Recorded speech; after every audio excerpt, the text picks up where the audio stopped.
Hello, everybody. Welcome to Rights and Democracy Television for the month of June. Sorry to say we had to skip last month for Memorial Day, but we're back again to update you on all things rights and democracy. We kind of have a special show this month. We're going to concentrate on the idea of a state banking system in Vermont, and we're going to highlight a candidate for a special election in Ward 7 in Burlington. So we're going to start out with state banking. We have three guests here to speak about that with us. On the far end here, we have Gwendolyn Hallsmith from Vermonters for a New Economy. Next up is State Senator Anthony Pollina. And then we have State Representative Brian Chena, and they're all going to help us come to terms with what this idea of a state banking is. So I guess first I'd like to start with Gwendolyn.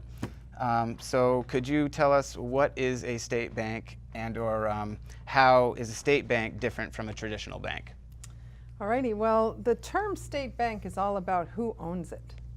And banking, in many ways, is all about who owns it. So a private bank is owned by its shareholders, or in the case of a mutual bank, it's owned by its depositors. So Wells River Bank in Vermont is a mutual bank and the depositors own it. But, not Chittenden anymore, People's, Merchants, all of the banks that are private banks are owned by their shareholders. And so the profits from the banks go to the shareholders in the case of a private bank. In the case of a mutual bank, it goes to the depositors. A credit union, which is maybe the closest thing we have to a public bank now, is owned by its members. And so the members get the profits from the credit union activity, if there are any. Credit unions mostly are nonprofit.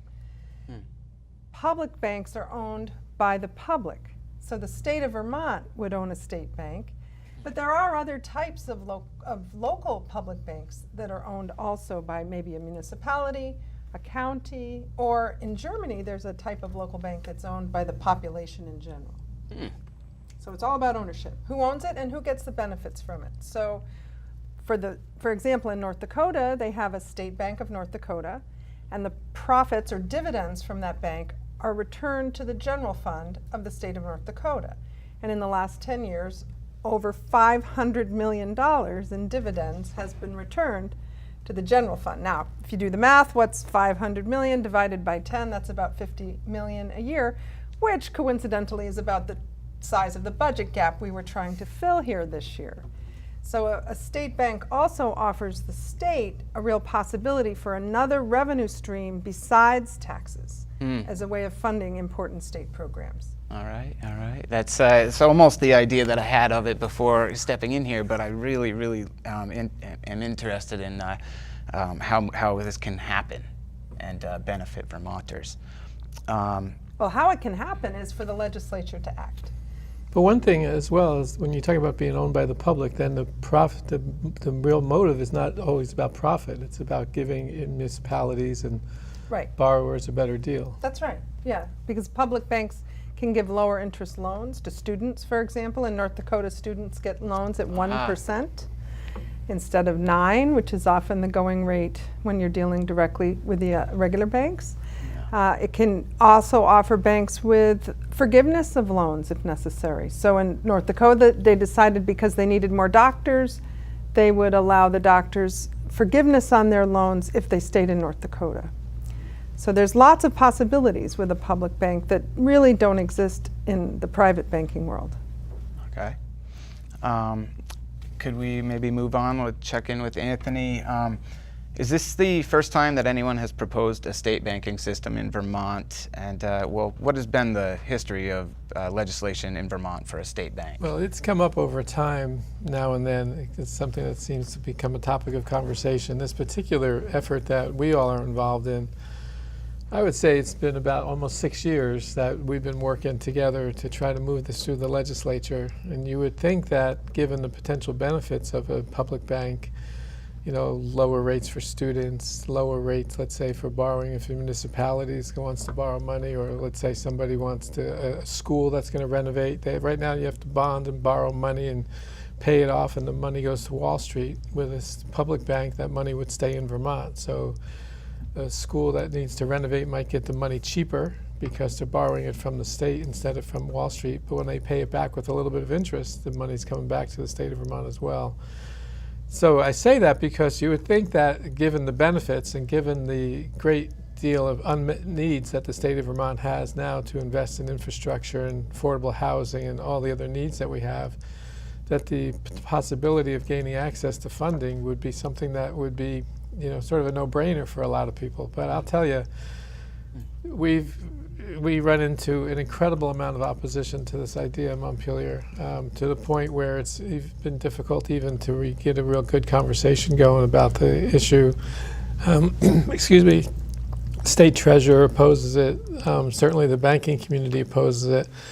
And for those reasons, then legislators have second thoughts or oppose it or don't want to move forward with it. And Kind of secondary effect. yeah, there's no reason for bankers to really oppose it because a public bank would actually support community banks by letting them come and access funding for investments that they're going to make. Right now, a local bank, and we don't have very many local banks anyway these days, but would go to Wall Street to access money. Here they can go to the state bank to access money.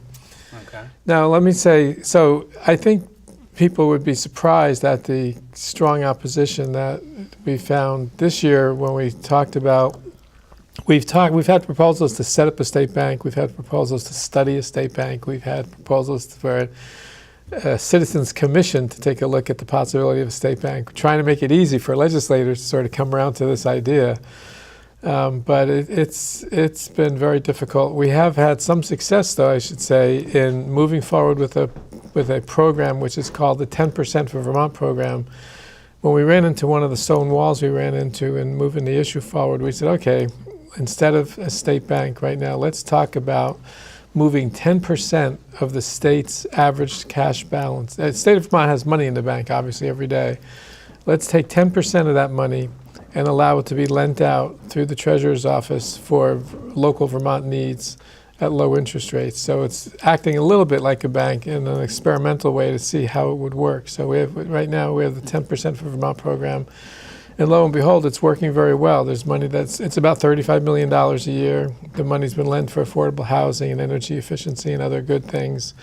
It's working. It shows that it has good possibility, and we're hoping that, not that we just want to build upon that program, but we want that program to be a way to open people's eyes and say, so if that's working, imagine what would happen and how good it would be if we had a public bank that had access to more capital to invest more. How long has that been going on, that program? 3 years. Yeah, 3 Oh, wow. years.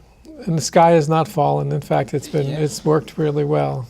So it was sort of a fallback position we took so that people would get used to the idea of the state lending money in that way. Yeah, 3 years ago, 20 town meetings directed the state legislature to set up a public bank. And the 10% program was being proposed then, and that helped move it forward. Okay.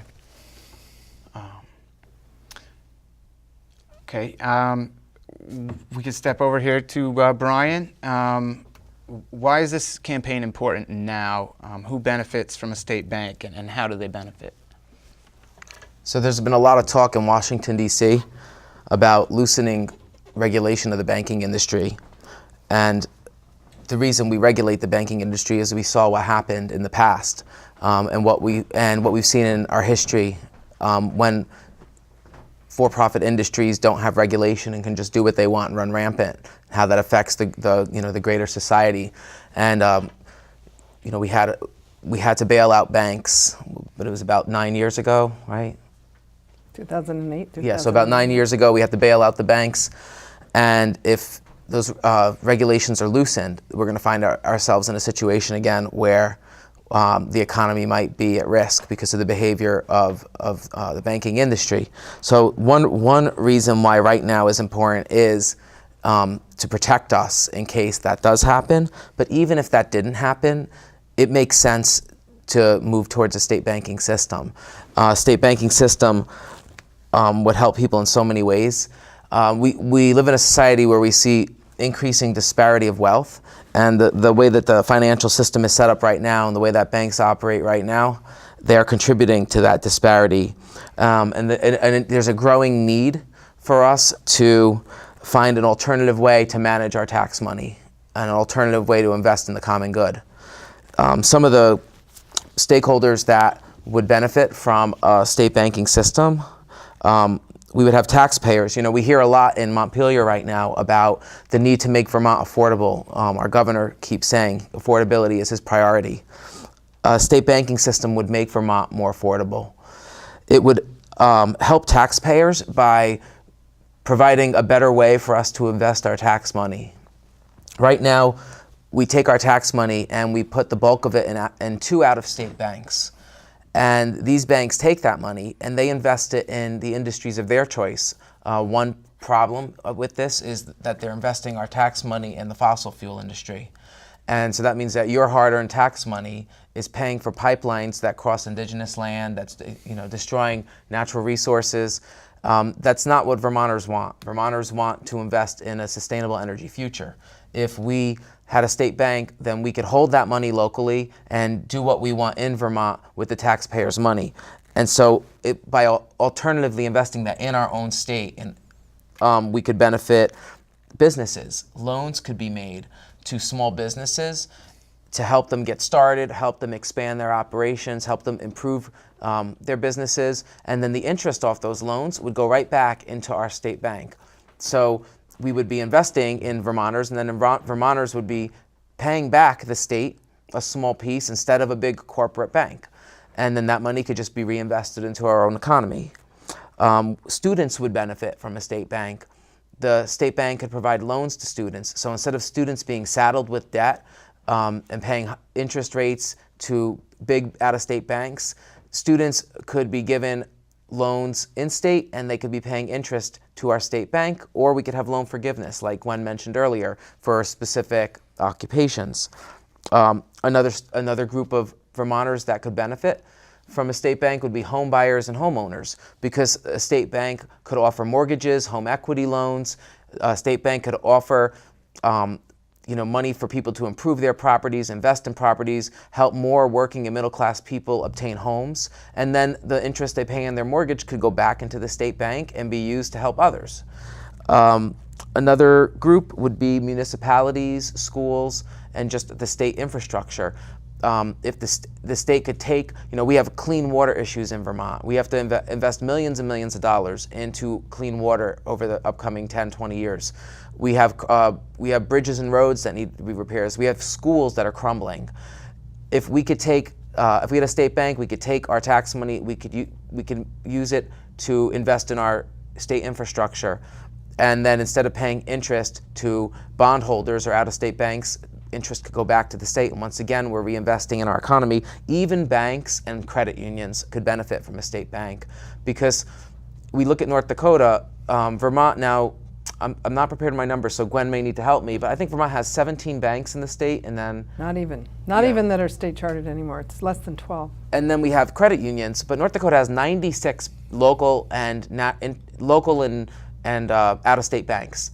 And they have a 100-year system of public banking in North Dakota, because the State Bank of North Dakota invests money, spreads it out between those 96 banks. It fosters a healthy banking industry with many options. So even banks and credit unions could benefit in Vermont, because the state bank could shore them up and just create a stronger financial foundation for us all. One of the things that, just to emphasize, because you talk about investing locally, we're constantly told that we should buy local and invest locally and shop locally, and whether it's food or everything else. But when it comes to our tax dollars, the state of Vermont collects our tax dollars and they don't invest it locally. Instead, the state collects our tax dollars and puts it into TD Bank mostly.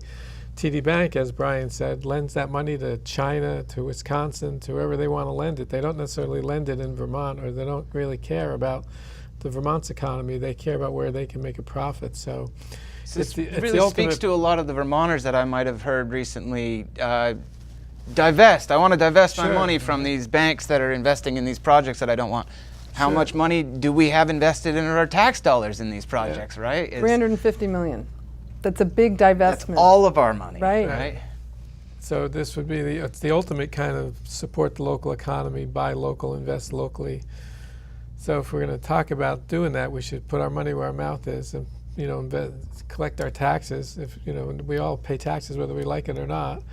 But there's no reason to then put it all into TD Bank and let them invested in supporting everything from China to California, but not necessarily Burlington or Montpelier.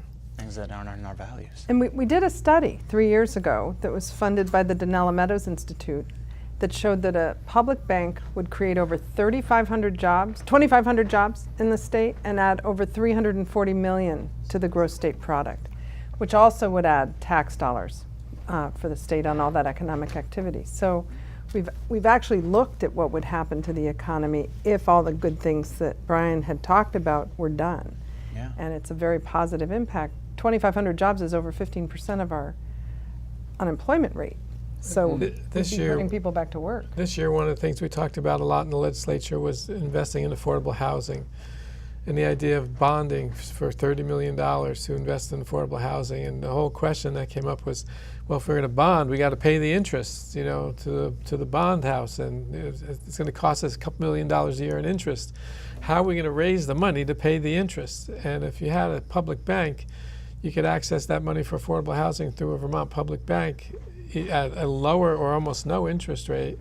Right. And then when it was paid back at a lower interest rate, the money would stay in the state of Vermont. So you sit in the legislature and you go through your committee hearings, and whether it's clean water, affordable housing, whatever it is, renewable energy, everybody's like, oh boy, I wish we had some money. We don't have any money. I mean, where'd the money go? We got plenty of money. We got just that we're putting it into TD Bank and they're investing it somewhere else. This idea that we have no money doesn't make any sense. We have $350 million in the bank on any given day, which is Vermonters' money. We should put it to use. And it's making money. And it's Right. And it's Just going not for Vermonters. Yeah. Yeah. Anything else? Well, just if we see in Montpelier that there's massive unmet needs of the people, and the way that the state creates a budget and the way that the state taxes people isn't taking care of the needs of Vermonters. By creating a state bank, we can take our common resources and we can use them to take care of those needs.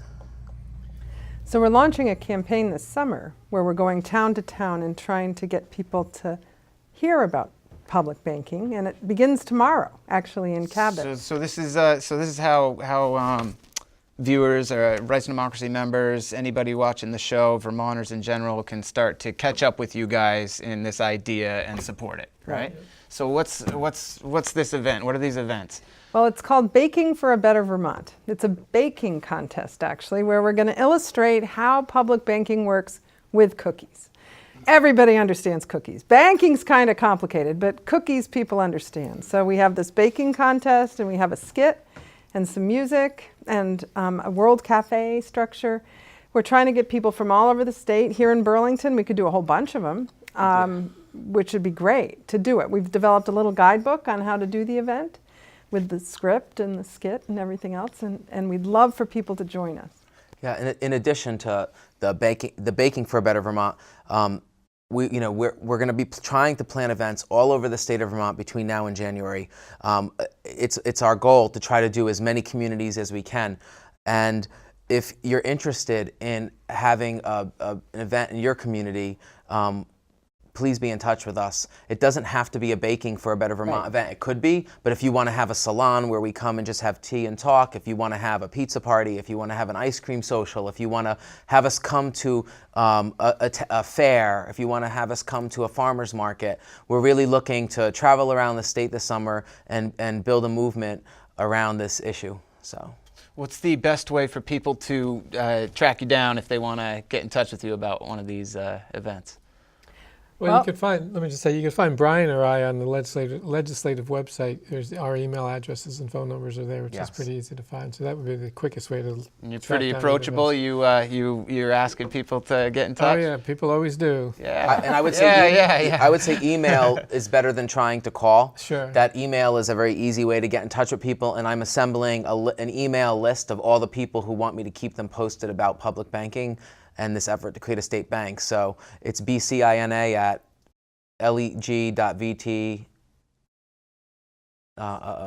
.state.us, sorry. Or like Anthony said, you can find us on the legislative website. Gwendolyn, how can they get in touch with you? Well, we have a website, neweconomyvt.org, and info@neweconomyvt.org will reach me. All right. That'd be great. Well, that's fantastic. And it's not too late to bake for tomorrow. People can bring baked goods It's and never come to too Cabot. late to bake for tomorrow. That's Rad just might have to take that. That's a good one. I like it. I like it. Thank you guys very much. Is there anything else that you wanted to really, burning to get out, or anything that you wanted to add or share? I'd just add that North Dakota isn't the only place in the world with a public bank. 40% of the world's accounts are in public banks, and they are the largest form of banking in Germany. So this isn't a new and untested idea. Like healthkare, we're going to start talking about Right. looking at other countries Exactly, and things. Yeah, maybe, exactly. okay. Yeah. Well, thanks for taking us in that direction, because there's plenty of good examples out there to look at. Exactly. Well, thank you to you, and thanks to Rights and Democracy for all the work you're doing to help build momentum behind these important issues. So Yeah. thanks for having us. Yeah. So to the viewers, we're just going to take one moment here, and we're going to switch up the mics. We're going to bring on another guest. Thanks for checking it out for this beginning portion. All right, I hope that didn't take too long for you. Here we are back. We have candidate for Burlington's Ward 7 City Council seat, Allie Jang. Yes. Thank you for joining us. Very good to finally meet you. I was there, I think it was a week ago, for Rights and Democracy's Democracy Summer Kickoff, and you had some really great words for everybody there. Also a founding Rights and Democracy member, Definitely. board Yes. member. Yep. So I guess we'll just start out here. So what's going on with this special election in Burlington? Why is there a special election right now for a city council seat?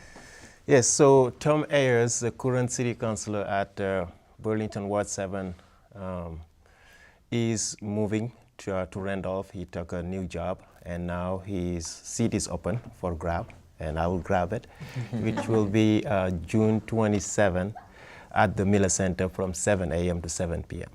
So I announced in April, and since then I've been door knocking a lot, connecting to the neighbors, connecting to the voters, and we've been working very hard with my team, which I really want to say thank you to all of them. I mean, they've been instrumental in making sure we run a successful campaign, and we are now at the finish line, and still there are still some work to do, and we're confident that we got this. June 27, don't forget. And if you need more information about my campaign, about my platform, please visit my website, alliejang.com, ALIDIENG.com. And before you get to that website, we're going to give Ali a chance to go ahead and, what is it that the Burlington City Council, a lot of people have been watching things happen there for a long time. What is it you'd like to bring to that City Council that maybe isn't there right now? Definitely. And if you look at it like in Chittenden County, which is a little bit bigger than Burlington, the population growth in Chittenden County is around 5.8%. But if you look at it again, the population growth among new American foreign-born populations is over 37%. So which means in Burlington, which is one of the biggest city in Vermont and one of the most diverse city in Vermont, we don't have diverse representation at our city council. It's basically traditional representative who are still there, but now it is time for us to diversify the people, the demographic, to just reflect the resident in Burlington. So I am running to bring more diversity in terms of thoughts, in terms of ideas, in terms of perspective, and also to reflect this city councils, to reflect the people that the city serve. So that's one. And also to improve the communication between the city and also the residents. So there is this lack of communication because most of the time we have only one avenue, which means we have the NPA meetings, and which doesn't work for most residents. They cannot make it because they're cooking dinner, they have kids, etc. So me, the way that I do politics as an organizer, I will be making sure to improve the communication. I will find out what area would you like me to give you information about our city, and also to get your feedbacks. And if it takes for me to come to your house after my work, we will make that happen. If it takes for me to meet you at my house or at a coffee shop, we will do it. So just to make sure that we have great representation and also great communication avenue for all Ward 7 residents. You know, also on North Avenue, we have this lack of cultural activities, if you look at it. In our city, everything is happening downtown, everything is happening in the South End. We don't even have an identity. What is our identity? Are we the school district? Are we the art district? You know, so we need to make sure that, you know, more cultural life is coming to North Avenue. We have a phone call. Yep. All right. This is the first time I'm doing this, so. Hello, you're on Rights and Democracy Television? Yes, question for Allie. Could you tell me what the total city budget is for the fiscal year 2018 coming up? Yeah, so, I mean, there will be, right now, there are a lot of work for me to be, that I need to do in terms of finding out many different issues. Right now, what I'm focusing on is basically to find out what are the issues that the North Avenue residents have. And also, in terms of the budget, we will find out definitely how much it is, and also how do we make sure that we allocate those resources to the right program that the service need. I think your question is a great question, but right now, in top of my head, I cannot tell you. All right, thank you. Thanks for calling in. Did you have any more questions, or? Okay. Okay, thanks very much, everyone. Thank you, Ali. I'd like to just get to some upcoming RAD events. We just have about a minute left. So just fantastic having you come on and help share some of that stuff, and hopefully we get that out in the media in the next 2 to 3 days. If people are going to vote for you, how do they do it? They go to the Miller Center on the 27th? Yep, yep, exactly. The Miller Center, 130 Ghost Court in Burlington from 7 a.m. to 7 p.m. to vote. And the vote already started. A lot of early ballots requests, you know, have been submitted, and people even can go to City Hall and vote, you know. So yeah, and June 27 at the Miller Center, we'll be able to run a successful campaign and also be your next city council for the change we are seeking. New North End in Burlington. It's coming right up, just a couple days. So I'd just like maybe real quick, we'll try to go through some of the upcoming Rights and Democracy events. There's a couple more in June. Ward 7 special election on the 27th. On June 30th is How to Kill a City, authors reading and community discussion. All of these can be found on the Rights and Democracy website, radvt.org. July, we have events going on the 3rd, the 4th, the 9th, the 22nd, the 29th, all across the state, the statewide canvas, movement politics training. I guess that's about all the time we've got for the show this week. I want to thank everybody. It's great.